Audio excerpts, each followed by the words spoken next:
ಆದರೆ ದುರ್ದೈವ ಎಷ್ಟು ಹಾಳಾಗ್ಬಿಟ್ಟಿದ್ದೀವರಪ್ಪ. ಇವತ್ತು ಈ ಕಾಲೇಜ್ ಕನ್ವೆನ್ಷನ್ಗೆ ಕರಿಬೇಕಾದಾಗ, ಈ ಯೂತ್ ಸೆಮಿನಾರಿಗೆ ಕರಿಬೇಕಾದಾಗ ನಮ್ಮ ಹುಡುಗರು ಕೇಳಿದ್ರು 1000 ಸಂಖ್ಯೆನಾದ್ರೂ ಸೇರಿಸಬೇಕು ಅಂತ. 1000 ಸಂಖ್ಯೆ ಸೇರಿಸೋದು ಹೇಗೆ? ಯಾವುದೋ 3 ಕಾಲೇಜ್ಗೆ ಹೋಗೋದು, 300 ಜನರನ್ನು ಬಿಡ್ಬೇಕು ನೀವು ಅಂತ ಕೇಳೋದು. ಬಿಡ್ತಾರ ಅವರು ಎಲ್ಲ ಹೆಸರುಗಳನ್ನು ಕೇಳ್ತಾರೆ, ಬಿಡ್ತೀವಿ ಅಂತಾರೆ. ಈ 300 ಜನರಲ್ಲಿ ಹೆಚ್ಚು ಕಡಿಮೆ ಒಂದೊಂದು ಕಾಲೇಜಿಂದ ಬರೋ 150 ಜನ ಜೊಳ್ಳುಗಳೇ ಆಗಿರ್ತವೆ, ಕೂತ್ಕೊಂಡು ಮಾತಾಡ್ತಿರ್ತವೆ. ನಾನು ಹೇಳಿದೆ ಇಲ್ಲ, ನಥಿಂಗ್ ಡೂಯಿಂಗ್. ನಾವೆಲ್ಲ ಹೆಂಗ್ ಮಾಡಬೇಕು ಅಂದ್ರೆ ಕಡಿಮೆ ಅಂದ್ರೂ 40 ರಿಂದ 50 ಕಾಲೇಜಿನ ಭೇಟಿ ಮಾಡಬೇಕು. ಇಷ್ಟು ಕಾಲೇಜಿಗೆ ಕಂಡೀಷನ್ ಆಗಬೇಕು, 10 ಜನಕ್ಕಿಂತ ಜಾಸ್ತಿ ಕಳಿಸಬಾರದು ಅಂತ. ಬೆಸ್ಟ್ ಸೆಲೆಕ್ಟ್ ಮಾಡಿ ಕಳಿಸಿ ಅಂತ ಅನೇಕ ಕಾಲೇಜುಗಳಿಂದ ರಿಕ್ವೆಸ್ಟ್ ಮಾಡ್ಕೊಂಡಿದ್ದಾರೆ. ಸರ್ 15 ಜನ, ಸರ್ 20 ಜನ ಕಳಿಸಬಹುದಾ ಅಂತೆಲ್ಲ ರಿಕ್ವೆಸ್ಟ್ ಮಾಡಿಕೊಂಡು ನಮ್ಗೆ ಕಳಿಸ್ಕೊಟ್ಟಿದ್ದಾರೆ. ದುರ್ದೈವ ಅವುಗಳಲ್ಲೂ ಜೊಳ್ಳು ಬರುತ್ತಲ್ಲ ಅಂತ ಟೆನ್ಷನ್ ನಂಗೆ. ನಾನು ಬೈತಿಲ್ಲ, ನಾನು ಈ ಆಡಿಟೋರಿಯಂನೇ ನೋಡ್ತಿದ್ದೀನಿ. ನಾನು ಯಾರನ್ನಾದ್ರೂ ಪಾಯಿಂಟ್ ಔಟ್ ಮಾಡಿದ್ರೆ ಬೇಜಾರು ಮಾಡ್ಕೋಬೇಡಿ. ನಾವೆಲ್ಲ ಹುಡುಗ ಹುಡುಗಿಯರನ್ನ ಸೆಪರೇಟ್ ಆಗಿ ಕೂರಿಸ್ತೀವಿ. ಯಾಕೆ ಗೊತ್ತೇನು? ಮೊದಲೇ ಮರ್ಕಟವಾದ ಮನಸ್ಸು, ಈ ಮನಸ್ಸು ಮಂಗನ ತರ ಇದೆ. ಮರ ಹತ್ತುಕೊಂಡು ಕೂತ್ಕೊಳ್ಳೋದೇ ಅದು ರೂಢಿ. ಏಣಿ ಒಂದು ಹಾಕೊಡ್ಲಿಕ್ಕೆ ಯಾಕೆ ಬೇಕು ಅಂತ, ಅದು ರೂಢಿ ಇರೋದೇ ಮರ ಹತ್ತಬೇಕು ಅಂತ ಏಣಿ ಹಾಕೊಟ್ಟು. ಅಷ್ಟರ ನಡುವೆನೂ ಕೆಲವು ಹುಡುಗ ಹುಡುಗಿಯರು ಪಕ್ಕದಲ್ಲಿ ಕೂತ್ಕೊಂಡು ಇಡೀ ಕಾರ್ಯಕ್ರಮದಲ್ಲಿ ಕ್ಲಾಸ್ ರೂಮ್ ನಲ್ಲಿ ಮಾಡ್ಲಿಕ್ಕೆ ಆಗದೆ ಇರೋ ತರ ಆಟ ಆಡಬೇಕು ಅಂತ ಇಲ್ಲಿ ಬಂದು ಕೂತ್ಕೊಳ್ತಾರಲ್ಲ.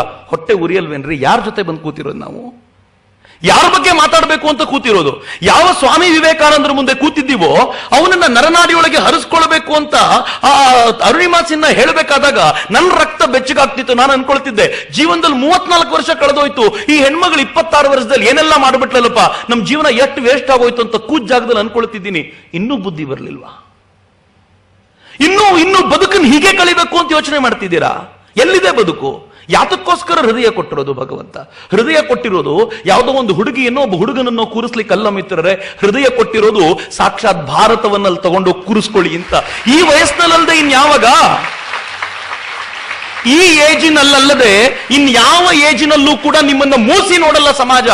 ನನಗೆ ಅನೇಕರು ಕೇಳಿದ್ರು, ಸರ್ ಚಕ್ರವರ್ತಿ ಅವರೇ, ನಾನು ಕೆಲಸ ಮಾಡ್ತಿದ್ದೀನಿ, ನಾನು ಇಂಥ ಜಾಗದಲ್ಲಿ ವರ್ಕ್ ಮಾಡ್ತಿದ್ದೀನಿ, ನಾನು ಪ್ರೋಗ್ರಾಮ್ ಬರ್ಬೋದಾ? ನಾನು ಹೇಳಿದೆ, ನಿಮ್ಮ ವಯಸ್ಸು ಎಷ್ಟು ಅಂದೆ ನಾನು. ಅವ್ರು ಹೇಳಿದ್ರು 38 ವರ್ಷ, ದಯವಿಟ್ಟು ಬರಬೇಡಿ ಎಂದೆ ನಾನು. ಇದು ಕಾಲೇಜ್ ಹುಡುಗರಿಗೆ, ತರುಣರಿಗೋಸ್ಕರ ಮಾಡ್ತಿರೋದು, ನೀವು ಬರಬೇಡಿ ಅಂತ. ಅರ್ಥ ಏನು ಗೊತ್ತೇನು? 38 ಆದವನನ್ನ ಅವನ್ 38ರವರೆಗೂ ಏನಾದ್ರೂ ಉತ್ಸಾಹಭರಿತನಾಗಿ, ಯೌವನಶೀಲನಾಗಿ, ಯುವಕನಾಗಿ ಕೆಲಸ ಮಾಡಲಿಲ್ಲ ಅಂದ್ರೆ 38 ಆದಾಗ ನಿಮ್ಮನ್ನು ಮೂಸ್ ನೋಡಲ್ಲ ರೀ ಸಮಾಜ.